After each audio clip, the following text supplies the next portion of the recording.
गुजरात के वडोदरा में बिजली कंपनी एमजीवीसीएल की कथित लापरवाही का बड़ा मामला सामने आया है, जिसमें 20 सालों से दुकान के अंदर खस्ताहाल बिजली का खंभा हटाने में लापरवाही बरती जा रही है। वडोदरा के वाकोडिया रोड पर जलाराम प्रोविजन स्टोर में करीब 20 साल पुराना बिजली का खंभा बेहद जर्जर और खतरनाक स्थिति में है। दुकान संचालक संजय गुप्ता का कहना है कि उन्होंने एमजीवीसीएल के इंद्रपुरी डिवीजन कार्यालय में कई बार लिखित और मौखिक शिकायत की है, लेकिन समस्या जस की तस बनी हुई है।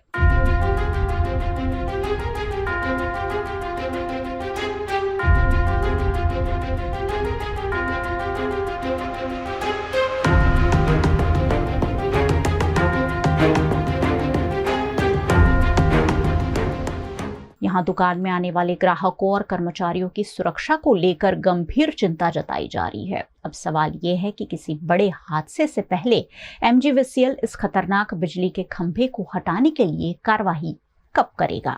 आ थांबलो छे ने साहेब अहींया घणा समयथी आवेलो छे, लगभग 20-25 वर्ष થઈ ગયા હશે। હવે પહેલા અમારી દુકાન બંધ હતી, પણ 5-6 વર્ષથી ચાલુ કરી છે, તો વચ્ચે અમે 2-3 વર્ષ તો અમે 2-3 વખત જઈને આવ્યા હતા। अमने अरजी आपवानुं बी अमने कीधुं, अरजी में बी अमारी सुकाई नहीं एवुं कीधुं के कई नहीं नडतुं नहीं तो शुं छे एमां तमने के एवुं कई 2-3 वखत अमने काढी नाख्या, तेथी अरजी बी अमारी लीधी नथी। हवे आ थांबलो एटलो भयानक छे के पहेला करता तो थोड़ो सीधो हतो, अत्यारे घणो बधो खासो नमी गयो छे।